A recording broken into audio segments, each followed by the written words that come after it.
আসসালামু আলাইকুম everyone, welcome to আসমির academy. এখন আমরা আলোচনা করব কানেক্টর নিয়ে। কানেক্টর এটা খুবই ইম্পর্টেন্ট, স্পেশালি ইম্পর্টেন্ট হচ্ছে দাখিল এবং এসএসসি পরীক্ষার্থীদের জন্য। এখন আমরা সমাধান করব ডি মানে দিনাজপুর বোর্ড 2024 সালে যে কানেক্টরটা আসছিল, ওই কানেক্টরটা এখন আমরা সমাধান করব। কানেক্টর কানেক্টর সমাধান করার ক্ষেত্রে সর্বপ্রথম আমাদেরকে যে বিষয়টা লক্ষ্য রাখতে হবে সেটা হচ্ছে গ্যাপ ফিলের আগের শব্দটা এবং গ্যাপ ফিলের পরের শব্দটা। যদিও আমরা জানি কানেক্টর মানে most of the time depend করে অর্থের উপর নির্ভর করে এটা লিখতে হয়, কিন্তু আমরা কিছু শর্টকাট টেকনিক দিয়ে এই কানেক্টরগুলো ফিল আপ করার চেষ্টা করব। তাহলে শুরু করা যাক। এখানে লেখা আছে these are very important. Very important, important পরে কি আছে? গ্যাপ আছে। এখন আমাদেরকে সবসময় লক্ষ্য রাখতে হবে স্থানের, অর্থাৎ গ্যাপ ফিলের আগে যদি ইম্পর্টেন্ট অথবা হার্মফুল থাকে তাহলে আমরা গ্যাপ ফিলে দিব কি? বিকজ। গ্যাপ ফিলে আমাদেরকে কি লিখতে হবে? বিকজ, BECAUSE, বিকজ লিখতে হবে। কেন বিকজ লিখলাম? ট্রিজ আর ভেরি ইম্পর্টেন্ট, গাছ খুবই গুরুত্বপূর্ণ। কেন গাছ গুরুত্বপূর্ণ? বিকজ, কারণ দে প্রডিউস অক্সিজেন, তারা আমাদেরকে কি দেয়? অক্সিজেন প্রডিউস করে, সরবরাহ করে। তারপর আছে কি? বি নম্বরে আছে গ্যাপ ফিল। গ্যাপ ফিলের পরে যদি ইস অথবা আর থাকে, গ্যাপ ফিলের পরে যদি ইস অথবা কি থাকে? আর, অথবা মেন ভার্ব থাকে। কি ভার্ব? Main verb. তাহলে আমাদেরকে গ্যাপ ফিলে অবশ্যই হুইচ অথবা দ্যাট লিখতে হবে। আমি আবারও রিপিট করতেছি, গ্যাপ ফিলের পরে যদি ইস, আর অথবা মেন ভার্ব থাকে তাহলে আমাদেরকে গ্যাপ ফিলে লিখতে হবে কি? হুইচ অথবা দ্যাট। তাহলে এখানে আমরা লিখলাম কি? হুইচ। হুইচ।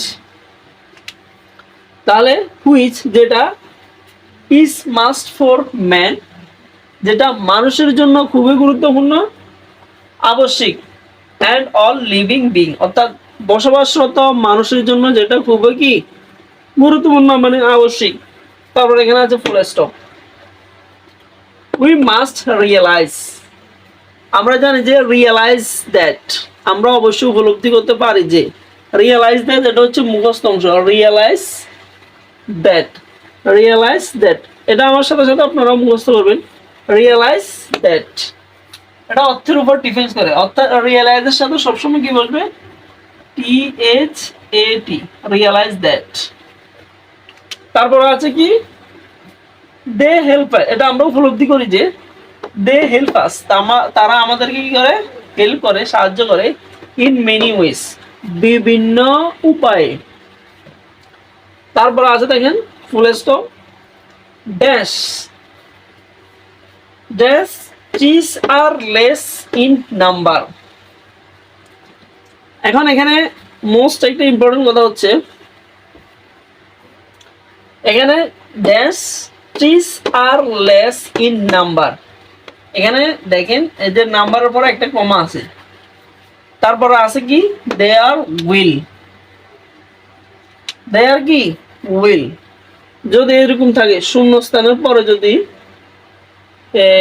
কয়েকটা ওয়ার্ডের পরে যদি একটা কমা থাকে, তারপর যদি উইল লেখা থাকে, উইল, তাহলে শূন্যস্থানে অবশ্যই ইফ বসবে। শূন্যস্থানে কি বসবে? ইফ বসবে।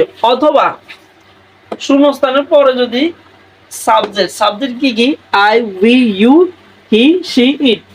এখানে যে সাবজেক্টটা থাকে ওইখানে যদি সেম সাবজেক্টটা থাকে তাহলে শূন্যস্থানে কি বসবে? ইফ। যদি উইল লেখা না থাকে, যদি কি লেখা না থাকে? উইল লেখা না থাকে, তখন বসবে এখানে দো। এখন যেহেতু শূন্যস্থানের পরে ডাইরেক্ট এখানে কি আছে? কমা একটা আছে, তারপরে কি লেখা আছে? উইল। তাহলে শূন্যস্থানে বসবে কি? IF, if. যদি উইল লেখা না থাকতো তাহলে এখানে বসতো কি? দো বসতো। THOUGH, দো।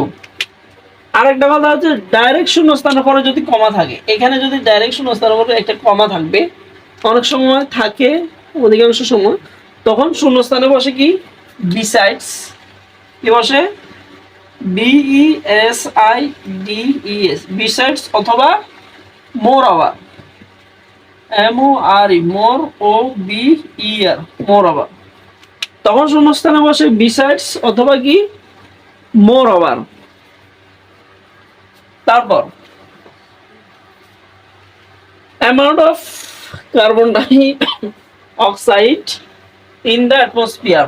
আচ্ছা, এখন আরেকটা গুরুত্বপূর্ণ রুলস হচ্ছে কি, একই সেন্টেন্সটা কি, একই সেন্টেন্সটা হচ্ছে ওইটা যখন এখানে ফুল স্টপ হয়েছে আর এখানে কোনো জায়গায় ফুল স্টপ নাই।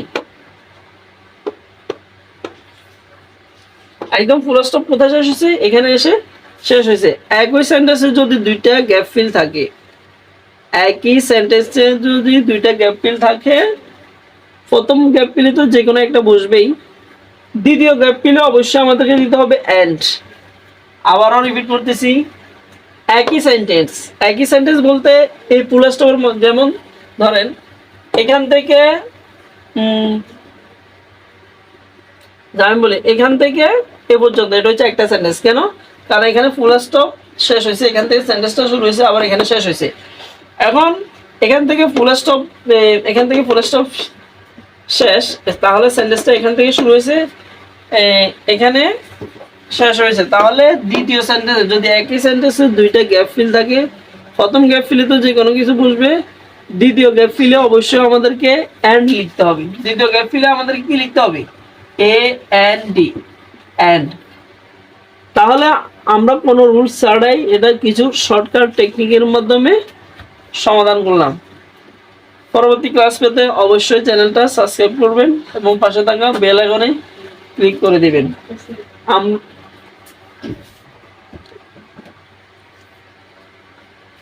আমি এভাবে কিছু শর্টকাট টেকনিকের মাধ্যমে বিভিন্ন বোর্ড কোশ্চেনে আসা, যেমন Dhaka board, Chittagong board, Comilla board, Rajshahi board, Dinajpur board, বিভিন্ন বোর্ড কোশ্চেনগুলা আমি এভাবে শর্টকাট কিছু টেকনিকের মাধ্যমে সমাধান করে আপনাদেরকে দেখাবো ইনশাআল্লাহ।